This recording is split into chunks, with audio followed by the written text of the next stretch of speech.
अस्सलामुअलैकुम वीवर्स, कैसे हैं आप। उम्मीद करती हूँ आप ठीक होंगे, हैरियत से होंगे। तो पिछली वीडियो में आपने मुझे इतना प्यार दिया है, तो आपके लिए मैं एक स्पेशल सी और सर्दियों की चीज़ लेके हूँ, गजरेले की। तो आपने क्या करना है, 2 किलो दूध लेना है, उसको उबालने के लिए रख देना है। ठीक है, जब उस पर उबाल आ जाए दूध में, तो आपने क्या करना है, उसका जो कैप है पीछे कर लेना है पतीली का, और इसको आपने मज़ीद 10 से 12 मिनट आपने तेज़ आंच में पकाते रहना है। ठीक है, साथ साथ चम्मच लाते रहें और साथ साथ आप मलाई साइड से उतारते रहें। ठीक है, जब 12 मिनट आप जो है दूध को उबाल लेंगे, तो यहाँ पे मैंने चावल है, इसको मैंने घंटा पहले भिगो दिया था और इसको मैंने ग्राइंड कर लिया हल्का सा। ठीक है, ज़्यादा ग्राइंड नहीं किया मैंने, मोटा मोटा ग्राइंड किया है, वो इसमें पका लेंगे, डालेंगे।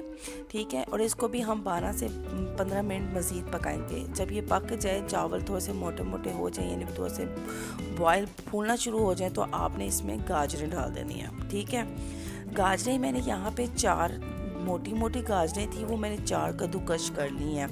आपको ज़्यादा पसंद है तो आप ज़्यादा डालें, लेकिन 2 किलो दूध में बिल्कुल ठीक था ये, यानी 4 गाजरें।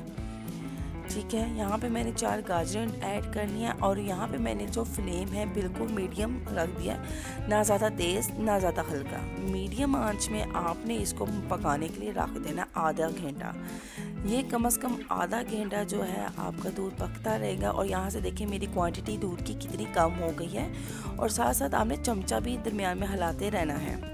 और यहाँ पे मैं अपनी किशमिश डालूँगी। यहाँ पे देखिए मैंने 10 से 12 किशमिश डाली है। इसका फ्लेवर बहुत अच्छा आता है, ये इसलिए पहले डालते हैं ताकि ये फूल जाए। ठीक है, ऊपर कच्ची एंड में डालेंगे तो कच्ची कच्ची ही रहेंगे, मुंह में आएगी। तो यहाँ पे देखिए मेरा मज़ीद जो है दूध पक रहा है, तो वो देखिए बुलबुले भी बनना शुरू हो गए, यानी मेरा जो दूध है वो गाढ़ा होना शुरू हो गया है, एंड स्टेज है। तो ही मैं यहाँ पे चीनी डालूँगी।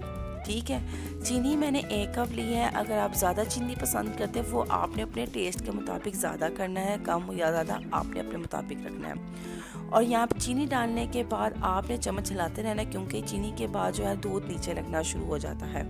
तो ज़रा सा दूध नीचे लगे तो आपकी जो मेहनत है वो सारी बेकार हो जाएगी। ठीक है, इस तरह भी मैं यहाँ पे जो मज़ीद है, हम यहाँ पे अपनी इलायची 3 अदर इलायची है वो खोल के डाल दीजिएगा। और बादाम है, इसको लंबे लंबे स्लाइस में मैंने काट लिया है, वो भी डाल दिए। जितने ड्राई फ्रूट्स अच्छे लगते हैं ना आपको, वो डाल दें, बरीक बरीक कद्दूकश में आप डाल दें। ठीक है, लेकिन मैंने यहाँ पे सिर्फ और सिर्फ बादाम डाले हैं और किशमिश ऐड की है। ठीक है, और इसको मज़ीद मैं चम्मच हिलाती रहूँगी, क्योंकि ताकि हमारा गजरेला है वो नीचे ना लगे। आप यहाँ पे देख रहे हैं कि मैं साथ साथ जो साइडों से मलाई है वो भी उतार रही हूँ, ताकि वो ब्राउन ना हो। अगर ज़्यादा ब्राउन हो जाएगी तो उसका फ्लेवर जो है ना टेस्टलेस हो जाएगा। तो हमने इतनी मेहनत के बाद भी हम इस चीज़ का एहतियात करेंगे। ठीक है, छोटी छोटी चीज़ों का बहुत ख्याल रखना पड़ता है। और यहाँ पे देखिए मलाई कितनी अच्छी ऊपर आ गई है, बुलबुले बनना शुरू हो गए, समझे मेरा जो है गजरेला रेडी हो गया है। अगर आप मज़ीद गाढ़ा करना चाहती हैं तो आप मज़ीद करें, लेकिन इतना इनफ होता है। ठीक है, क्योंकि गाढ़ा ठंडा होने के बाद ये और गाढ़ा हो जाता है। तो जब हम ठंडा कर लेंगे तो हम इसको डिश आउट करेंगे। मेरा यहाँ नॉर्मल था तो मैंने डिश आउट किया है। ठीक है, और आप डिश आउट करने के बाद इसके पे बादाम वगैरह डालें और डिश आउट करें, और सब खाएं, बड़े खाएं छोटे खाएं, ये बहुत ही मज़े का होता है। तो प्लीज़ मेरे चैनल को लाइक कीजिएगा, सब्सक्राइब कीजिएगा और बेल आइकन के बटन को दबाना ना भूलें, ताकि मेरी आने वाली हर वीडियोज़ मेरे प्यारे व्यूवर्स के साथ शेयर होती रहे।